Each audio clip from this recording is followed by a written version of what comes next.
Msomaji wako ni Tatu Karema, lakini kwanza ni muktasari wake. Watu 16 wauawa katika shambulizi la Israel Gaza City. Kansela Ujerumani aonya kuwa rais wa Urusi anapima subra Ulaya. Na takriban watu 18 wauawa kwenye shambulizi la RSF mjini El Fasher nchini Sudan. Habari kamili. Gaza City. Mashambulizi ya usiku kucha ya Israel katika ukanda wa Gaza yamewaua takriban watu 16. Kwa mujibu wa maafisa wa hospitali ya Shifa katika ukanda huo, wanawake na watoto ni miongoni mwa watu hao waliouawa. Maafisa hao pia wamesema zaidi ya nusu ya waathiriwa waliuawa katika mashambulizi dhidi ya Gaza City, akiwemo mtoto na mama yake waliokuwa nyumbani mwao katika kambi ya wakimbizi ya Shati. Katikati mwa Gaza, hospitali ya Al-Auda imesema kuwa shambulizi la Israel lililenga nyumba moja katika kambi ya wakimbizi ya Nuseirat na kuwaua watu 3, ikiwa ni pamoja na mwanamke mjamzito. Hata hivyo, jeshi la Israel halikujibu mara moja ombi la tamko kuhusu mashambulizi hayo. Wakati huo huo, muungano wa mashirika makubwa ya misaada leo umehimiza jumuiya ya kimataifa kuchukua hatua kali kukomesha mashambulizi ya Israel Gaza City baada ya tume ya wataalamu wa Umoja wa Mataifa kugundua kuwa Israel inafanya mauaji ya kimbari katika ukanda wa Gaza. Berlin.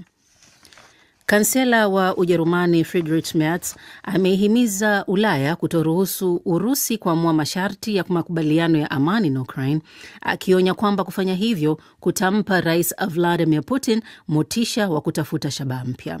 Akihutubia wabunge leo katika bunge la Ujerumani kama sehemu ya wiki ya bajeti, Merz amesema kwa muda mrefu Putin amekuwa akipima subra ya Ulaya kwa kuhujumu, kupeleleza, kuua na kujaribu kuwatatiza watu. Kansela huyo ameongeza kusema hii imekuwa dhahiri wiki iliyopita nchini Poland, wakati droni za Urusi zilipoingia kinyume cha sheria kwenye anga ya nchi hiyo na kudunguliwa katika eneo hilo kwa mara ya kwanza. Merz ameonya kuwa Putin alikuwa akitafuta kuyumbisha jamii ya Wajerumani. Hata hivyo, amesisitiza kuwa hawataruhusu hilo kutokea na kusema Ujerumani inaimarisha uwezo wake wa ulinzi. Khartoum. Takriban watu 18 waliuawa jana Jumanne wakati wa uvamizi uliofanywa na wanamgambo wa RSF katika mji uliozingirwa wa El Fasher, jimbo la Darfur nchini Sudan. Haya ni kwa mujibu wa vyanzo viwili vya matibabu.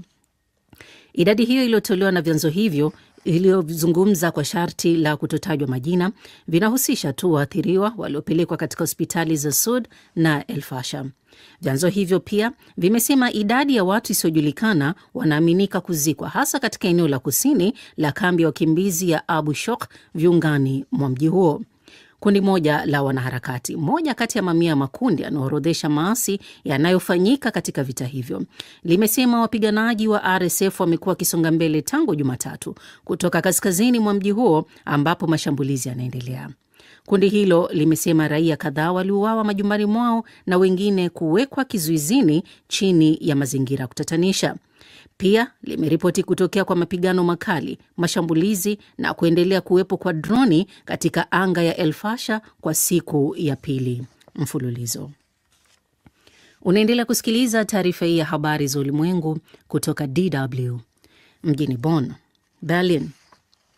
Chama cha mrengo wa kulia cha Alternative for Germany AfD kimeupiku muungano wa vyama ndugu vya kihafidhina vya CDU-CSU katika kura ya maoni ya shirika la utafiti la YouGov iliyotolewa leo. Hii ikiwa mara ya kwanza kwa chama hicho cha serikali dhidi ya uhamiaji kushika nafasi ya kwanza katika utafiti wa kitaifa wa shirika hilo.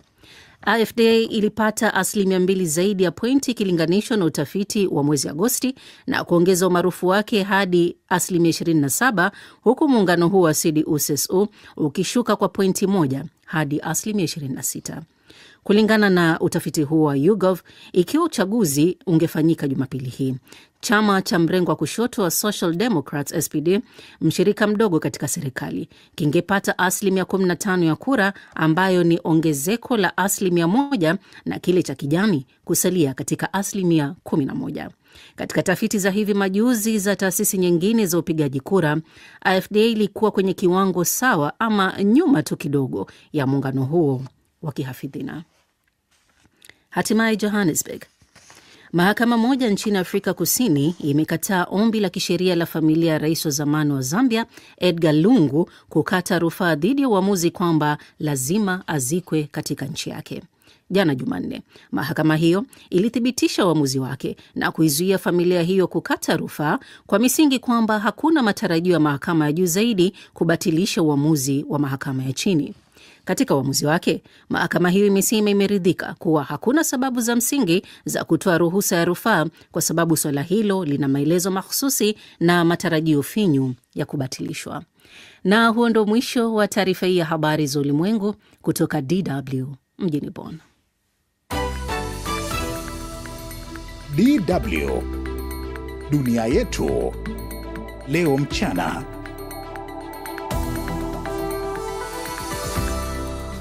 Asante Tatu kwa kutusomea taarifa ya habari. Msikilizaji, kwenye uchambuzi mchana huu, jeshi la Israel laendelea kuishambulia Gaza kutoka ardhini na kuwaua watu 13 wakiwemo wanawake na watoto.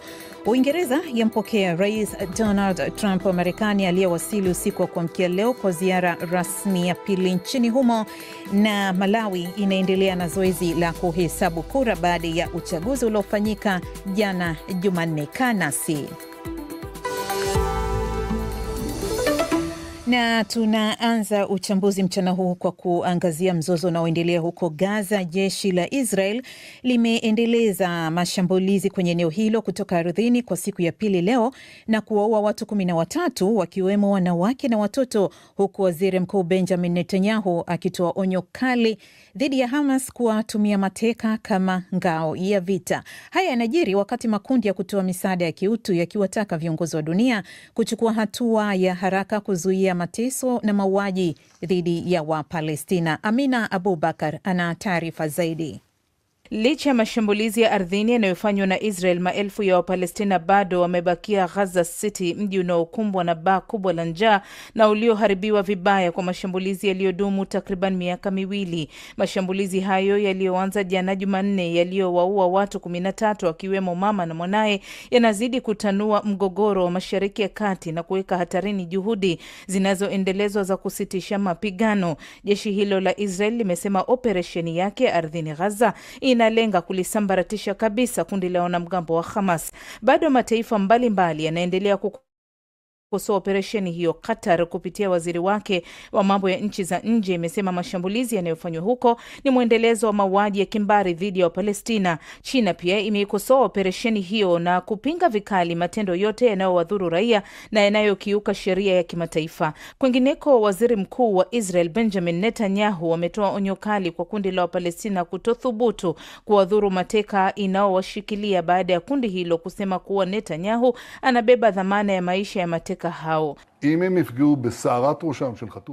Wakilenga hata unywele mmoja wa mateka wanaowashikilia, tutawawinda kwa nguvu zaidi kwa maisha yao yote, na mwisho wao utakuwa wa haraka kuliko wanavyodhani. Unapaswa kujua, hivi ndivyo ninavyowaambia viongozi wa Hamas: hamtakuwa na makazi, na juhudi zetu za kuwapata tutaziongeza mara 2 na tutawapata haraka. יוכפל 7 ואנחנו נגיע לכם הרבה יותר מהר ממה שאתם חושבים. Ripoti za vyombo vya habari zinasema Hamas imewahamisha mateka wote katika makambi na majengo tofauti mjini Gaza ili kuizuia Israel kuendelea kushambulia. Netanyahu amesema mateka wamepelekwa mahali ambapo ni hatari, na hilo limemshitua rais wa Marekani Donald Trump.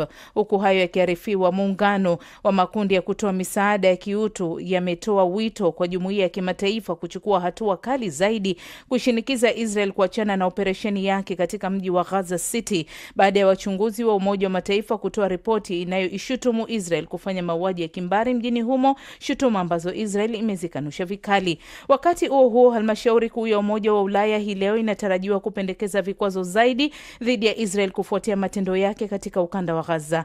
Msemaji wa umoja huo Anwar El Anouni amesema vikwazo vitakavyopendekezwa ni pamoja na kusimamishwa kwa muda sehemu ya faida ya biashara ambayo ni sehemu ya makubaliano kati ya halmashauri hiyo na Israel. Haya yanatokea wakati Israel ikisema itafungua njia ya muda kwa ruhusu watu kukimbia mji wa Gaza siku moja baada ya kuanzisha operesheni hiyo ya ardhini mjini humo.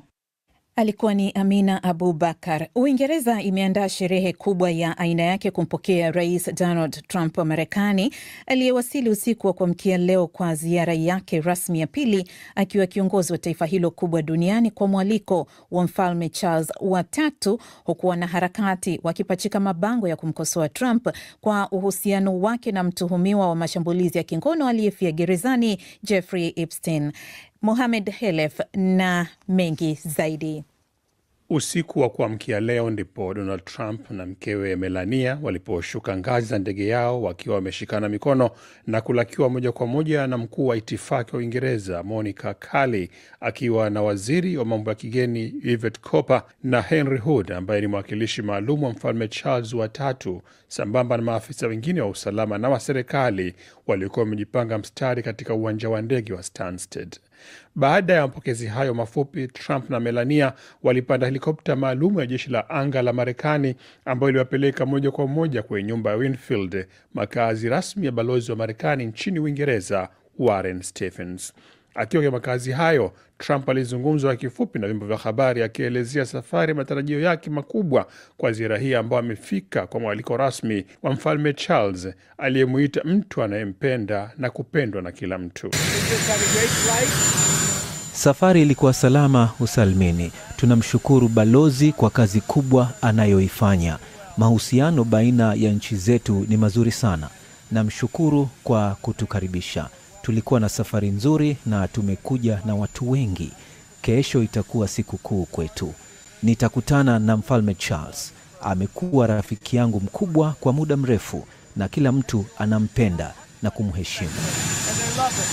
Lakini ni mchana wa leo ndipo hasa ziara ya Trump itakapoanza kwa mapokezi makubwa kwenye kasri la Windsor, makazi rasmi ya Mfalme Charles na mkewe Camilla, ambako licha ya hatua kadhaa za kiusalama zilizochukuliwa kumhakikishia kiongozi wa Marekani faraja katika ziara yake hiyo, wanaharakati walifanikiwa kupachika bango kubwa linaloonyesha picha ya Trump akiwa na Jeffrey Epstein, mhalifu wa mashambulizi ya ngono ambaye alitiwa hatiani na kufia gerezani nchini Marekani.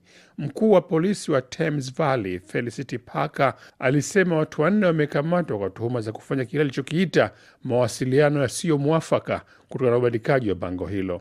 Katika kasri la Windsor, jengo kongwe kabisa lenye miaka takribani 1000 na ambalo bado linatumiliwa na wafalme, Trump ataingia kwa msafara wa magari ya farasi na ukaribishwa mchana huu kwa gwaride na bendi maalum na kisha kuhudhuria tafrija ya chakula.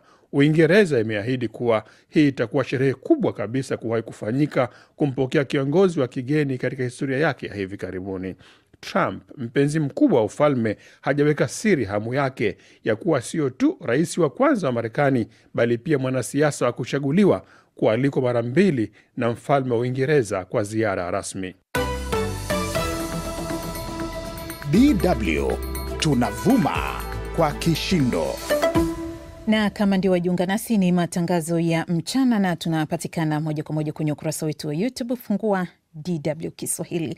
Malawi inahesabu kura leo Jumatano baada ya uchaguzi mkuu wa jana uliogubikwa na mfumuko wa bei, gharama za maisha zilizopanda na uhaba mkubwa wa nishati, mambo ambayo yameitia doa awamu ya kwanza madarakani ya Rais Lazarus Chakwera. Katika kinyang'anyiro kilichojumuisha wagombea 17 wa urais, waangalizi wa uchaguzi wanasema hasimu mkubwa wa Rais Chakwera ni mtangulizi wake, rais wa zamani Peter Mutharika mwenye umri wa miaka 85. Je, hali ikoje nchini Malawi? Ni nani anayeonekana kuongoza katika hatua za mwanzo? Josephat Charo amezungumza na Nixon Katembo, mwandishi wa habari na mchambuzi wa siasa aliyoko Lilongwe. Naam, hali imetulia nchini Malawi, huku wa Malawi wakisubiri matukio ya uchaguzi na tume ya uchaguzi ikiendelea kuhesabu kura. Kwa yale ambayo yameshuhudiwa siku ya uchaguzi hapo jana, ungeweza kueleza vipi jinsi watu walivyojitokeza kushiriki uchaguzi huu? Wamalawi walijitokeza kwa kiasi. Niweze kusema katika daftari ya wapiga kura kulikuwa na wapiga kura milioni 7.4, lakini ni wapiga kura kwa sasa milioni 4.6 ambao wanaonekana kuwa wamejitokeza sawa na 64% ya jumla wapiga kura ambao wako kwenye daftari ya tume ya uchaguzi. Na hali ilikuwa tulivu. Mapema kabisa walimiminika kwenye milolongo ya ya maeneo ya kupigia kura, lakini baadaye mchana wakawa wametoweka. Baadhi ya vituo vya kupigia kura vilikuwa havina tena watu, na nadhani hii ni kutokana na hali hii ambayo inajitokeza kwamba watu wengi hawakujitokeza kupiga kura. Ukisikiliza hivi gumzo mtaani, watu wanasema nini katika mji mkuu Lilongwe na hilo eneo ambalo upo kwa sasa? Gumzo ni kuhusu mabadiliko ya kiuchumi na kuhakikisha kwamba sarafu ya Malawi inarekebishwa na huu mfumuko wa bei ambao upo unashughulikiwa na serikali itakayokuja. Swala hili la mfumuko wa bei bila shaka lilikuwa miongoni mwa yale maswala Katembo ambayo yalizingatiwa sana wakati wa kampeni, maswala ambayo yalikuwa yamekaa katika mioyo ya watu. Ni mambo gani mengine ambayo yalisukuma ushawishi katika kampeni na hasa katika kupitisha maamuzi wakati wa uchaguzi huu? Ilikuwa swala la rushwa, ujeuri wa viongozi serikalini, pamoja na kutoshughulikia swala la kilimo, yani sekta ya kilimo hapa Malawi, sekta ambayo inazungumziwa sana kwamba hadi mbolea imepanda bei zaidi kuliko walivyotarajia, na unapozungumza nao mtaani ni msononeko mtupu kabisa. Wengi wanaelezea kuwa hata wanashindwa kujimudu kimaisha, akina mama wakielezea kutokuwa na uwezo wa kulisha familia zao. Na kwenye daftari ninavyoangalia sasa, kwa sababu niko eneo la kuhesabia kura, ni kwamba wanawake walijitokeza kwa wingi 57.8 dhidi ya wanaume ambao walijitokeza 42. Sasa unaona pia wanawake walikuwa wenye msukumo mkubwa katika uchaguzi huu, na wataweza kutoa maamuzi kuhusiana na nani atakuwa mshindi. Yupi ambaye anapewa nafasi ya kushinda uchaguzi huu? Kwa matokeo na hesabu zinazotolewa sasa hivi, inaonekana rais wa zamani aliyetangulia Peter Mutharika anaongoza.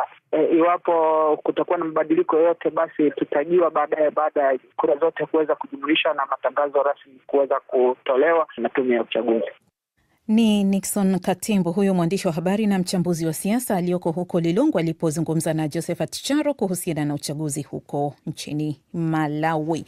Mgomo wa kitaifa wa vyuo vikuu nchini Kenya umeanza baada ya mazungumzo kati ya vyama vya wahadhiri na serikali kuvunjika, huku pande zote mbili zikilaumu tume ya kuratibu mishahara na marupurupu ya wafanyikazi wa umma kwa kukwamisha suluhu ya mzozo huo. Wafanyakazi wa vyuo vikuu wanadai shilingi bilioni 2 za Kenya za malimbikizi ya mishahara. Shisia Wasilo na taarifa zaidi. Chama cha wahadhiri wa vyuo vikuu nchini Kenya UWASU na chama cha wafanyikazi wa vyuo vikuu nchini Kenya KUSU vimetangaza kuwa wahadhiri wamesitisha huduma zao hadi madai matatu ya msingi yatakapotimizwa: kutolewa kwa shilingi bilioni 2.73 kutoka awamu ya pili ya mkataba wa maelewano ya pamoja wa mwaka 2021 hadi mwaka 2025 uliopaswa kulipwa Julai mwaka huu, kulipwa kwa deni la shilingi bilioni 7.9 la mkataba wa mwaka 2017 hadi mwaka 2021 na kuanza kwa mazungumzo na usajili wa mkataba mpya mwaka 2025 hadi mwaka 2029. Katibu mkuu wa UWASU Constantine Wasonga ameilaumu tume ya kuratibu mishahara ya wafanyikazi wa umma kwa kupuuza maagizo ya mahakama yaliyotaka fedha zitengwe kwa ajili ya mikataba hiyo. Mgomo huo unatarajiwa kuvuruga masomo ya maelfu wanafunzi kote nchini, ikivihusisha vyuo vikuu takriban 45. Leo tunaanza mgomo sababu ya serikali kushindwa kutekeleza mkataba wa maelewano wa malimbikizi ya mishahara awamu ya pili mwaka 2021-2025 katika kipindi cha mwaka 2025-2026 ya kima cha shilingi bilioni 2.7. Dr. Wesonga alikataa kikao cha mazungumzo kilichoitishwa Ijumaa na jukwaa la mashauriano la baraza la vyuo vikuu vya umma, akikitaja kuwa ni mchezo wa kisiasa wenye hadaa nyingi, akisema hakukuwa na mapendekezo madhubuti yaliyowasilishwa. Alisema kuwa wahadhiri awali kauli za nia na kuongeza kuwa wahadhiri awali ahadi zisizo na utekelezaji. Wakati huo hazina kuu imetoa shilingi bilioni 2.5 za Kenya kulipa sehemu ya malimbikizi ya mishahara ya wahadhiri katika juhudi za dakika za mwisho za kuzuia mgomo wa kitaifa. Katibu mkuu wa KUSU Charles Mukhwaya aliunga mkono msimamo wa UWASU, akiilaumu serikali kwa kuidharau sekta ya elimu ya juu. Hatuwezi kusubiri kwa muda mrefu, lakini usishangae, manake tumeuzoea huu mchezo. Hakuna mkataba wa maelewano katika vyuo vikuu ambao tumesaini bila kufanya mgomo. Sababu wanataka mgomo, sasa tutacheza huo mchezo. Mgomo huu unajitokeza siku chache baada ya vyuo vikuu kufunguliwa kwa muhula mpya wa masomo, hali inayozua hofu ya kuvurugika kwa mara nyingine kwa kalenda ya masomo. Mwaka jana, wahadhiri walilemaza shughuli za vyuo vikuu kwa mgomo wa wiki mbili uliositishwa baada tu ya Wizara ya Leba, Shirikisho la Waajiri nchini Kenya na vyama vya vyuo vikuu kuingilia kati. Shisia Wasilwa, DW, Nairobi. Na karibu wanaharakati 142 wa mazingira waliuawa kote ulimwenguni mwaka uliopita, huku wengine 4 wakiwa hawajulikani walipo. Hii ni kwa mujibu wa ripoti iliyochapishwa leo Jumatano na shirika lisilo la kiserikali la Global Witness. Takwimu hizi zinaonyesha hatari kubwa inayowakabili wanaharakati wanaopigania kulinda ardhi, misitu na rasilimali asilia. Zaidi ni kutoka kwa Najat Omar. Ripoti hiyo imesema wahanga wengi walikuwa watu wa jamii za kiasili au wakulima wadogo wanaojihusisha na mapambano dhidi ya miradi ya uchimbaji madini, ukataji miti, kilimo kikubwa, uwindaji haramu wa miradi ya nishati. Mashambulizi ya mara nyingi yanahusishwa na magenge ya uhalifu, lakini pia yanahusishwa kwa kiwango fulani na vikosi vya usalama vya serikali. Colombia imeendelea kushikilia nafasi ya kwanza kama nchi hatari zaidi kwa watetezi wa mazingira, ikirekodi vifo 48 mwaka jana, karibu theluthi moja ya visa vyote vilivyotajwa. Nchi hiyo yenye historia ya mizozo ya kijeshi na makundi ya waasi imeendelea kushuhudia vurugu zinazoendeshwa na makundi ya kigaidi na magenge ya uhalifu ambayo hufadhili shughuli zao kupitia biashara haramu ya dawa za kulevya, uchimbaji madini kinyume cha sheria na utoroshaji. Guatemala ilitajwa kuwa ya pili kwa hatari baada ya visa vya mauaji kuongezeka mara 5 hadi kufikia watu 20 mwaka jana, na kufanya taifa hilo dogo la Amerika ya Kati kuwa na kiwango cha juu zaidi cha vifo kwa uwiano wa idadi ya watu. Ripoti imesema ongezeko hilo linahusishwa moja kwa moja na mtindo wa maendeleo unaotegemea matumizi makubwa ya rasilimali asili. Mexico nayo iliorodheshwa ya tatu ikiwa na vifo 18, huku Brazil ikiripoti vifo 12. Kwa jumla, Amerika ya Kusini imechangia 82% ya mauaji yote ya watetezi wa mazingira duniani na kufanya eneo hilo kuendelea kubeba mzigo mkubwa wa ghasia zinazolenga wanaharakati. Tangu mwaka 2012 zaidi ya vifo 2253 vimeripotiwa katika eneo hilo pekee. Licha ya kupungua kwa vifo kwa kiwango cha 28% kutoka watu 196 mwaka 2023 hadi 142 mwaka 2024, Global Witness imetoa tahadhari kwamba idadi halisi huenda ikawa kubwa zaidi kwa kuwa visa vingi haviripotiwi rasmi. Hali hii inaacha pengo kubwa katika takwimu na inaonyesha kuwa ghasia dhidi ya wanaharakati hawa zinaweza kuwa mbaya zaidi. Miongoni mwa waliopoteza maisha walikuwa wakulima wadogo waliopinga miradi mikubwa ya kilimo na jamii za wazawa zilizopinga ukataji miti au miradi ya nishati inayotishia mazingira yao ya asili. Mashambulizi haya mara nyingi yanabaki bila kusuluhishwa na wahalifu hawafikishwi mbele ya vyombo vya sheria, jambo linaloendeleza mzunguko wa kutoadhibiwa. Global Witness imesisitiza wajibu wa serikali kulinda watetezi wa mazingira, kuchunguza mashambulizi na kuhakikisha washukiwa wanawajibishwa. Pia imezitaka kampuni zinazohusika katika sekta ya madini, kilimo na nishati kuhakikisha haziendi kinyume na haki za binadamu katika mnyororo wao wa biashara.